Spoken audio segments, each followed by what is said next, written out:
Em nome de Jesus.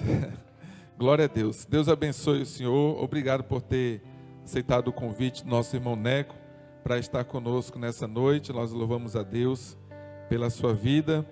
É um homem que tem levado a mensagem do nosso grande eterno para todos os povos onde ele tem passado.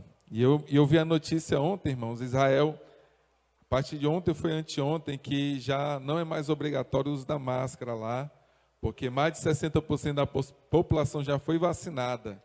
Eu falei alguns dias atrás aqui, não duvide se a cura da vacina não vier de lá, viu? Porque é onde Deus está com seus olhos fixados, em nome de Jesus.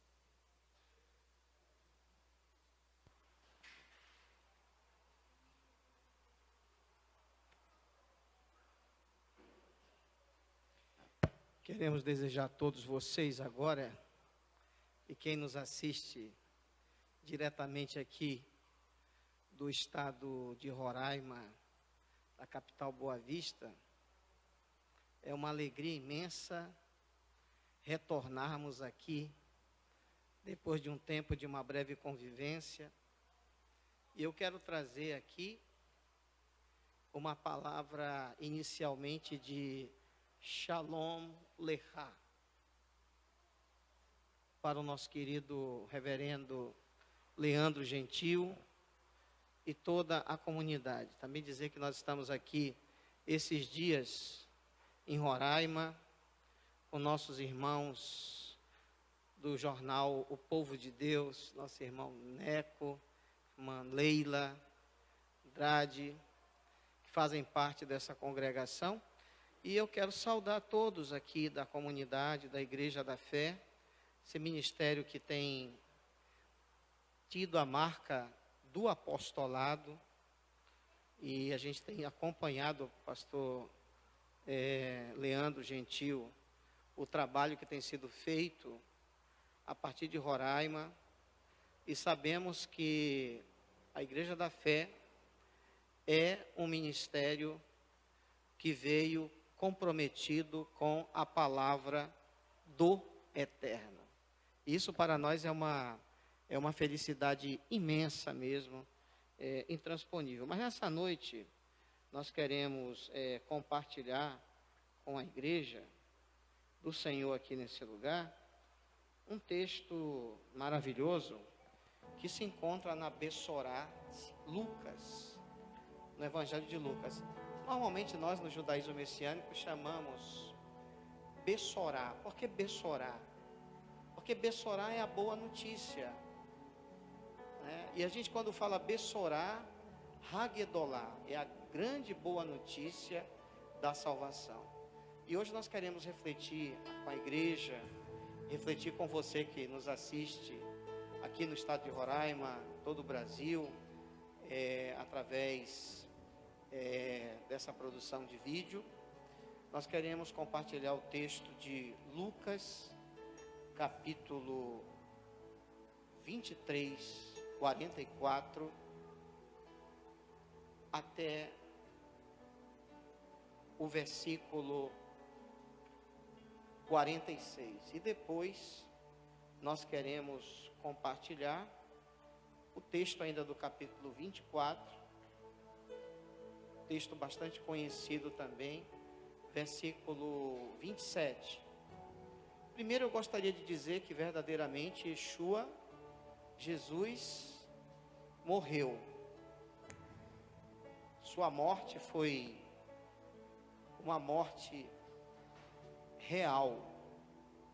Nós não lidamos com um mito apesar de, na nossa geração, muitas pessoas tentarem querer retratar algumas passagens da Brit Hadashah, da Nova Aliança, e particularmente da Bessorá do Evangelho, como algo que tenha sido uma criação de algum dogma ocidental surgido. Mas nós queremos dizer que, à luz das escrituras hebraicas, e sobre isso nós falaremos hoje, à luz da Bessorá do Evangelho, houve uma morte. E diz aqui no texto, estou começando, pedindo que o Ruach Kodesh, o Espírito do Eterno, nos conduza, e era já cerca da hora sexta, e escuridão houve sobre toda a terra, até a hora nona, o sol tendo se escurecido, e foi rasgada a cortina do santuário ao meio. E gritando com voz forte, Yeshua, Jesus disse: Pai, em tuas mãos confio o meu espírito. E isto tendo dito, expirou. Na verdade, Yeshua morreu de fato. E a sua morte teve muitas implicações. E como nós vemos aqui, ela teve implicação não só na terra, mas ela teve implicações no céu. E eu diria que ela também teve implicações nas regiões inferiores da terra.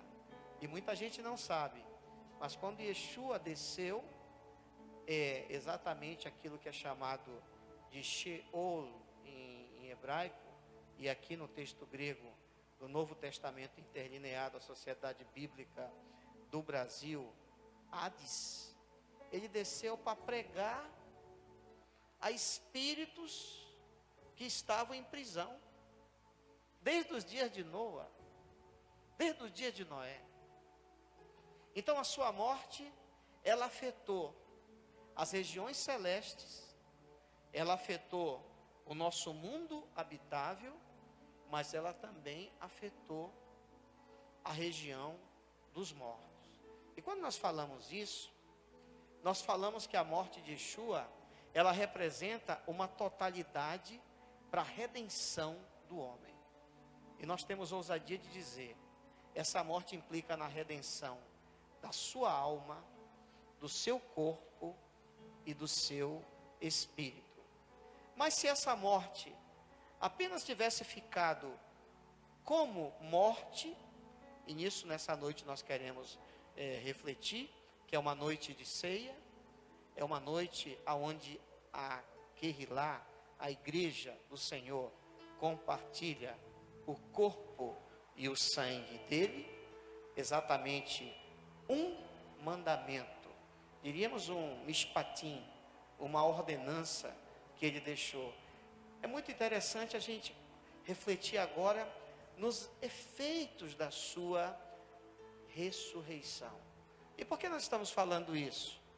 Porque lá no Gan Éden, no Jardim do Éden, foi estabelecida uma ordem. Eu quero dizer para você que quando essa ordem foi estabelecida lá no Jardim do Éden, ela também afetou. Ela afetou as regiões celestes, ela afetou a terra habitável e ela também afetou as regiões inferiores.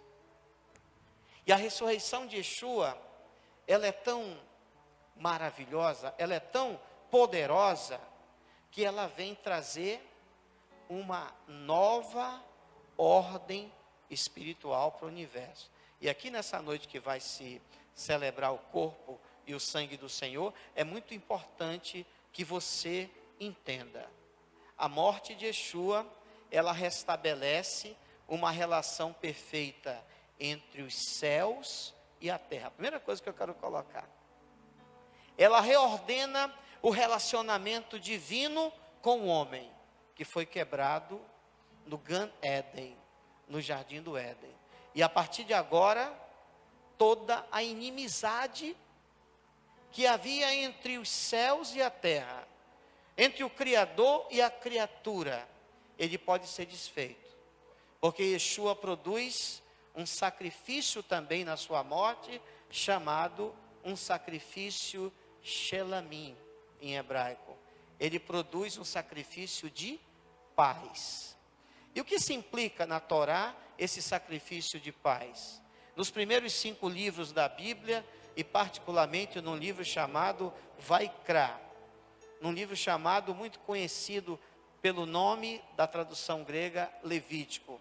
Ele implica que agora, tanto aquele que oferece a oferta, como aquele que recebe a oferta, eles podem participar de um ato na mesma mesa. E eles podem compartilhar desse sacrifício chamado shelamim, um sacrifício de paz. E esse sacrifício de paz, ele produzia exatamente para o povo de Israel uma coisa chamada harmonia.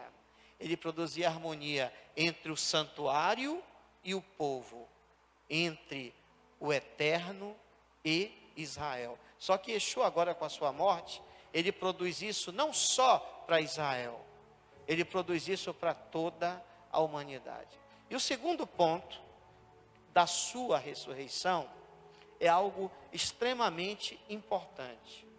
E Yeshua, ele vai operar agora também um novo contexto no nosso mundo habitável, na terra em que vivemos.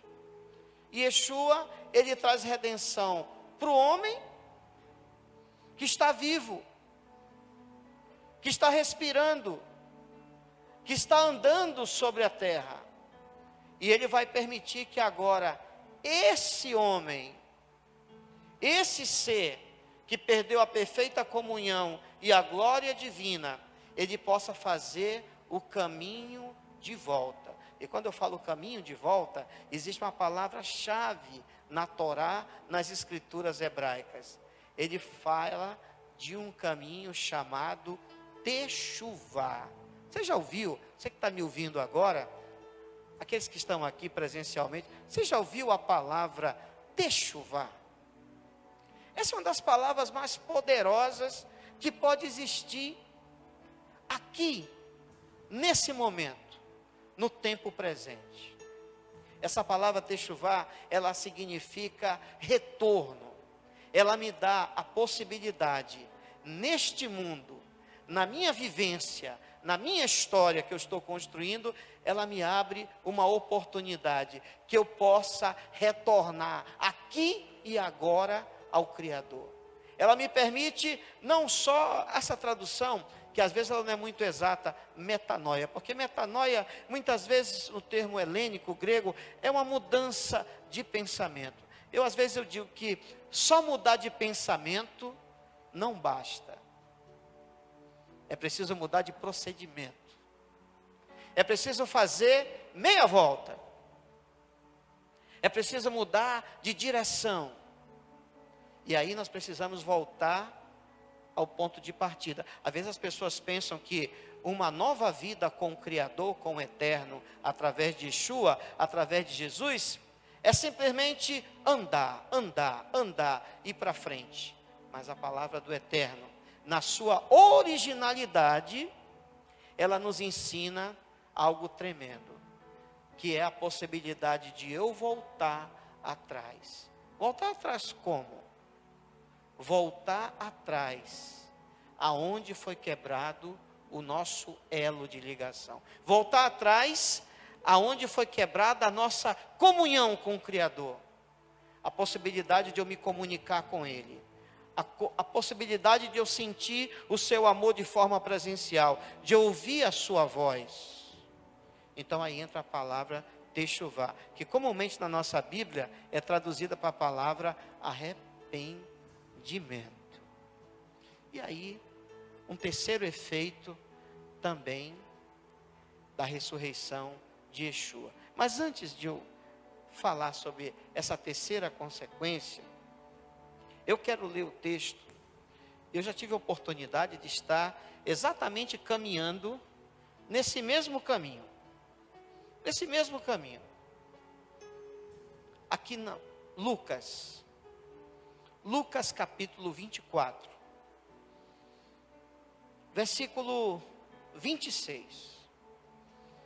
Yeshua acaba de ressuscitar. Ele está vivo. E eu quero dizer que ele não é um espírito que subiu de volta à terra.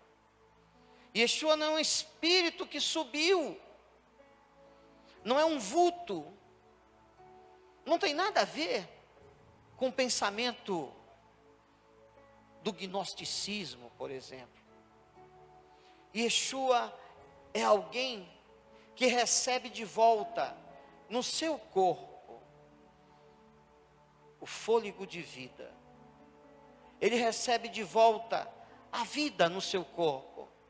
E o seu corpo até então ferido, e dizer que ele não deixou de ficar ferido, mas ele recupera o seu corpo. E ele ressuscita. Não é uma ressuscitação, é uma ressurreição. Pela primeira vez depois de Adão, alguém está vivo para sempre, novamente, na história da humanidade.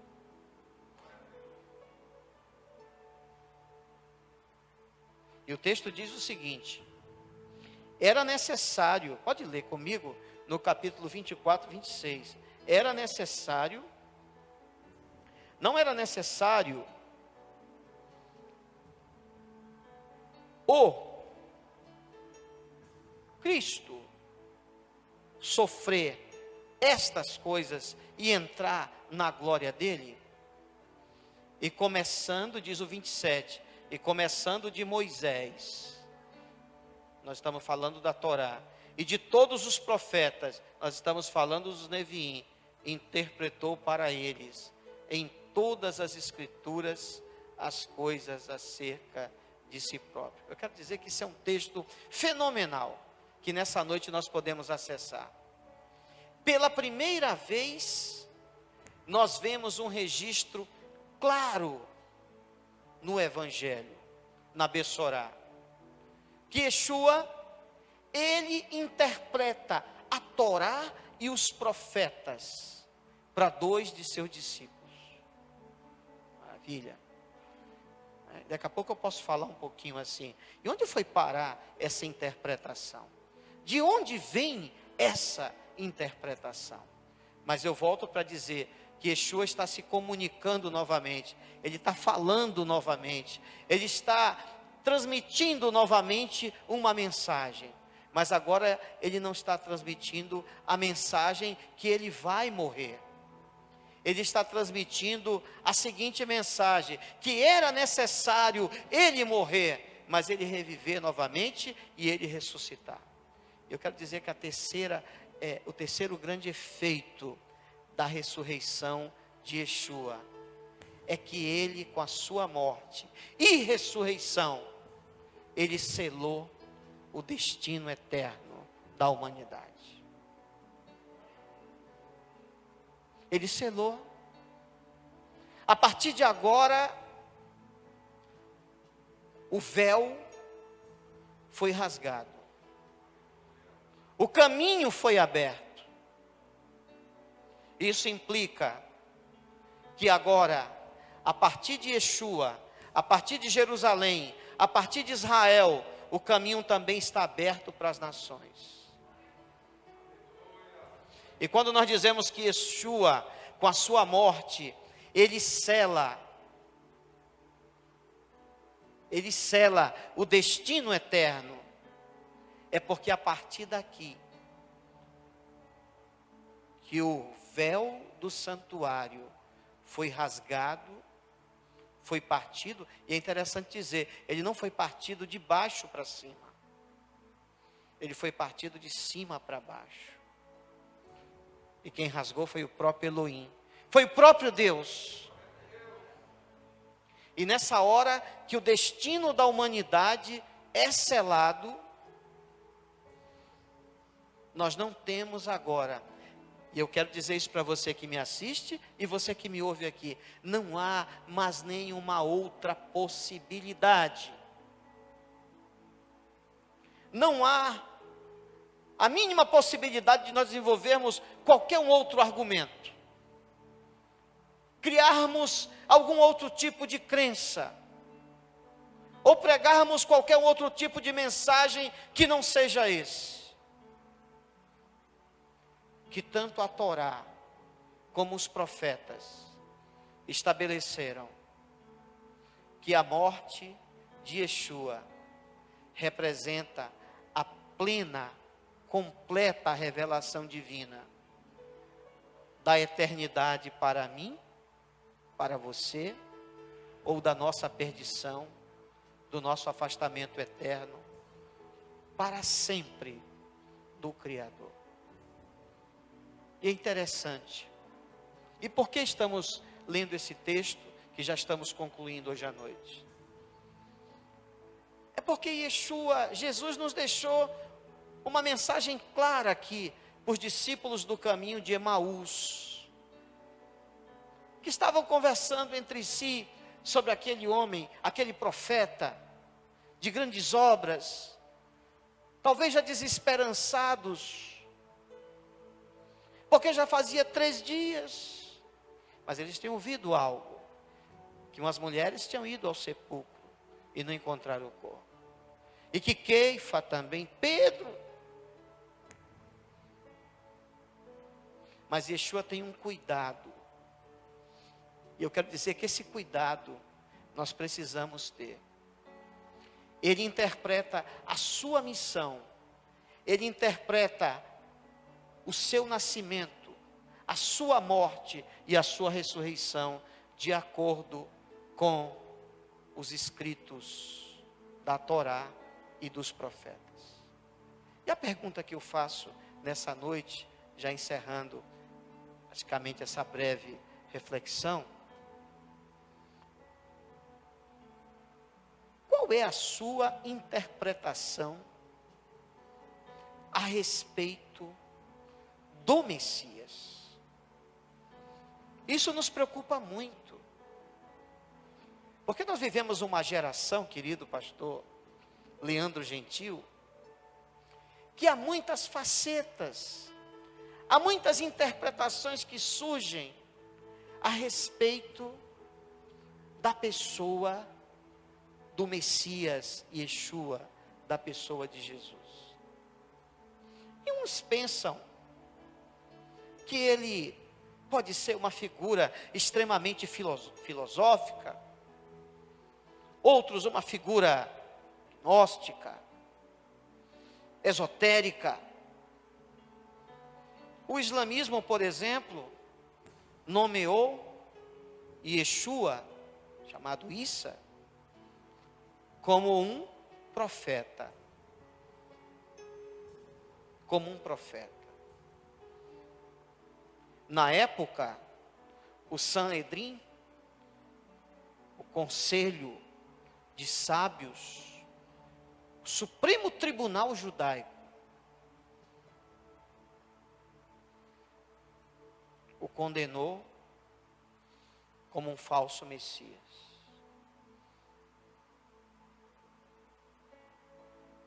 E daí por diante, várias correntes, vários pensamentos surgiram a respeito daquele que veio selar o destino eterno da humanidade, como nós acabamos de falar.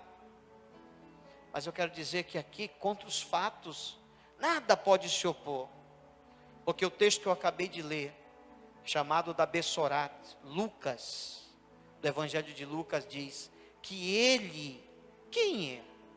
De quem estamos falando? Ele, Yeshua, a própria pessoa de Jesus, interpretou toda a sua missão, a sua história, o cumprimento da sua vida. E eu vou mais um pouquinho, não só naquela presente época, mas também futura, de acordo com a Torá e os profetas.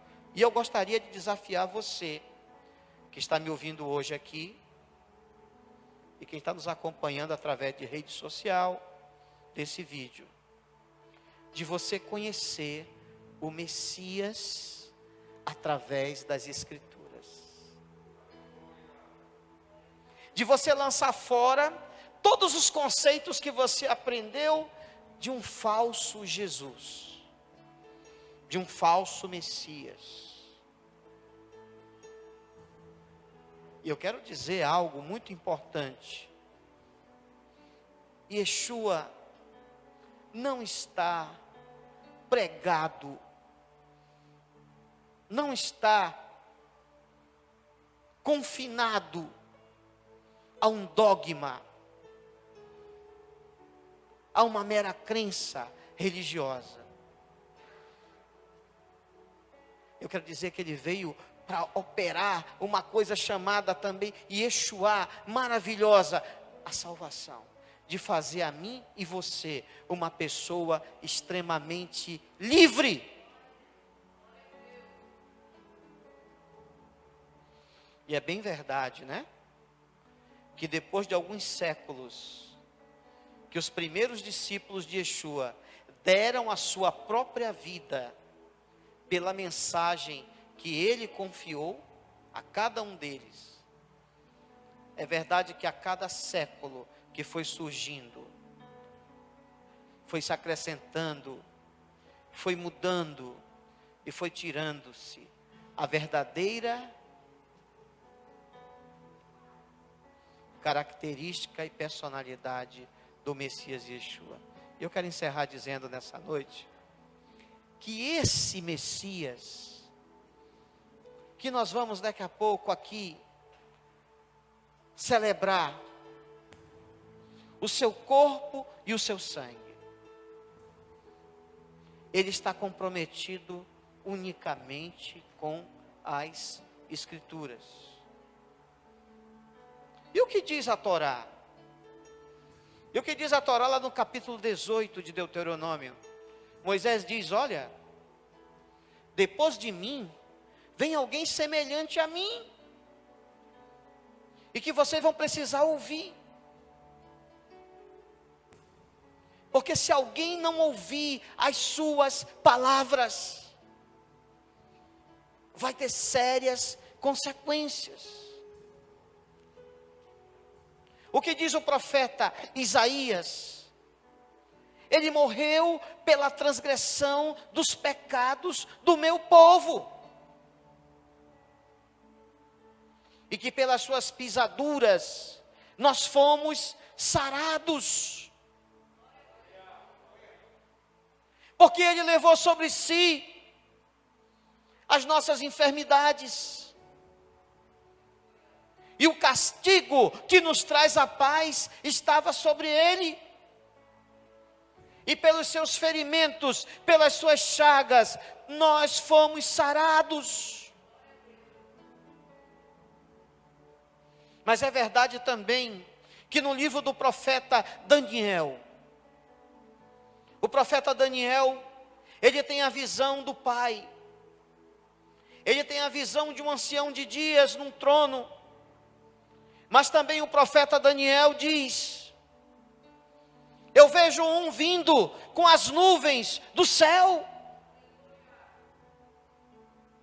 E no livro de Razão da Revelação, no livro do Apocalipse, diz que eis que venho com as nuvens e todo olho verá.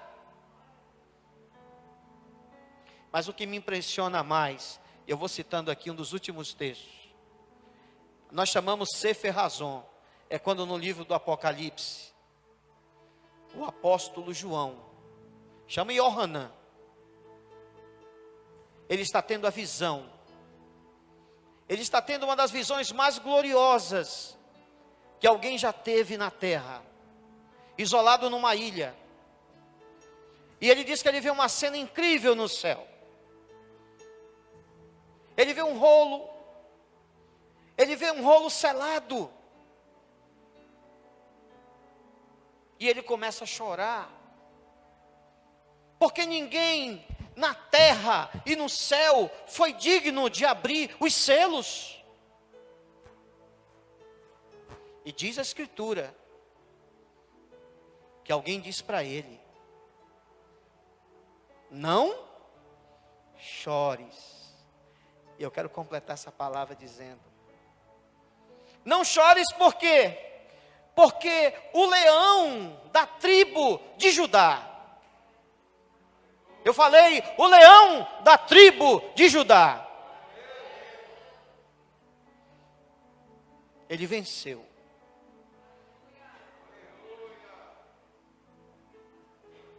E a visão que tem lá é um cordeiro ferido, que foi morto, mas que está vivo.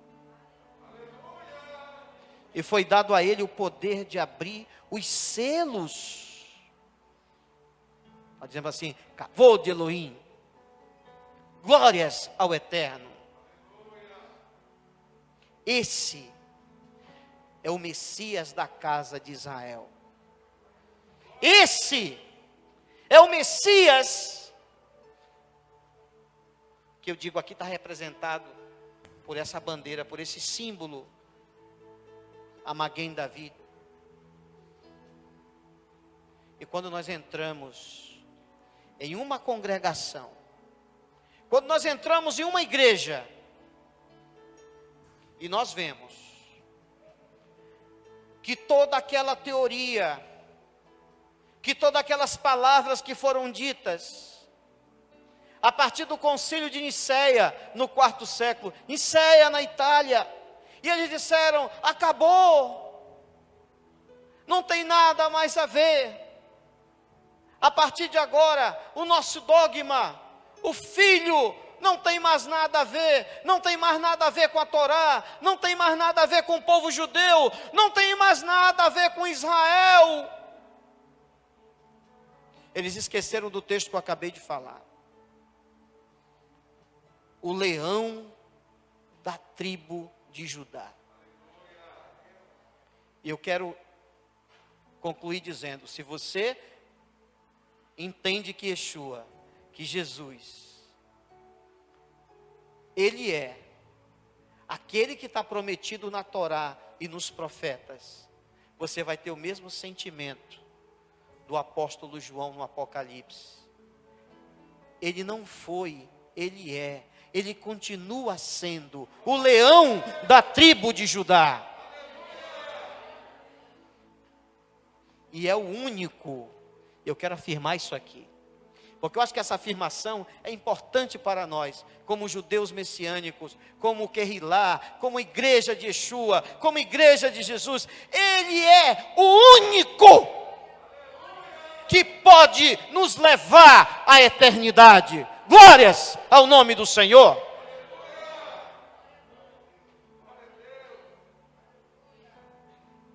E tem muita gente que se espanta. Eu comer o seu corpo? Eu beber o seu sangue? Ele diz que quem comer da minha carne, quem beber do meu sangue, viverá eternamente. Então, a partir de hoje, eu gostaria de desafiar você a não crer 1 milímetro, 1 centímetro sequer, em qualquer coisa que lhe digam a respeito de Yeshua, de Jesus, que não seja segundo a Torá, os profetas e os escritos bíblicos. Porque se ficarmos com Ele, como Ele assim se auto-interpretou, nós estamos recebendo a verdadeira vida, a verdadeira salvação. Nós estamos recebendo o verdadeiro Messias de Israel, para a glória do Pai, no nome de Yeshua. Que o Eterno abençoe e bendiga a todos nós, no nome de Yeshua.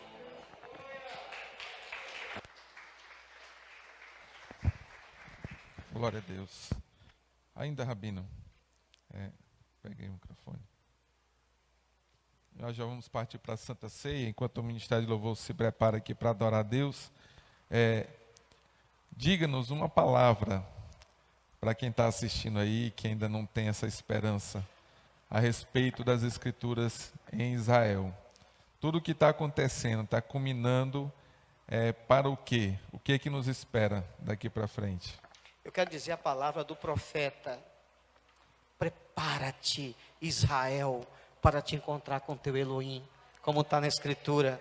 Prepara-te, Israel. Mas eu digo além de Aleluia. Israel, prepara-te, Brasil, prepara-te, Roraima, prepara-te, Boa Vista, porque é inevitável, nós vamos estar cara a cara, frente a frente com Ele. Glória a Deus.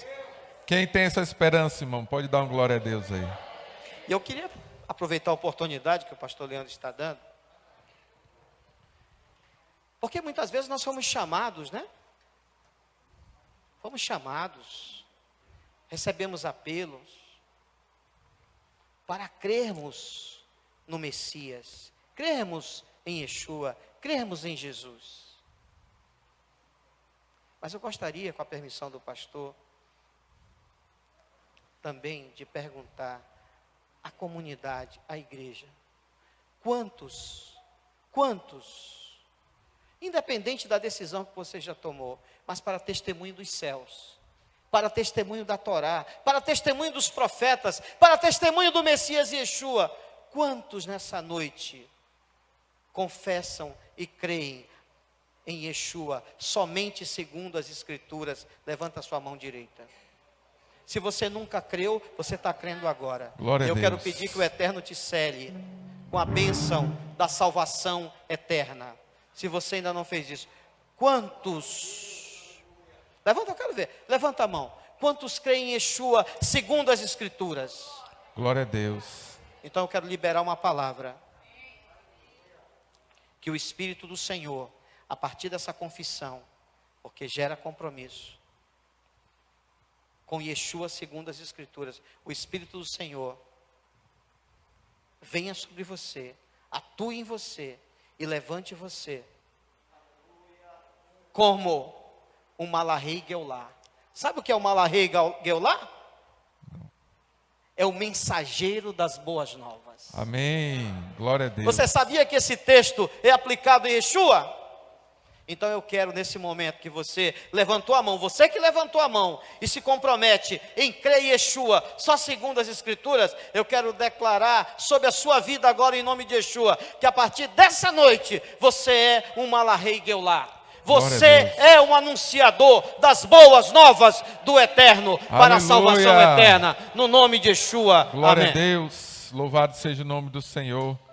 É a bênção, irmãos, a bênção de Israel sobre as nossas vidas.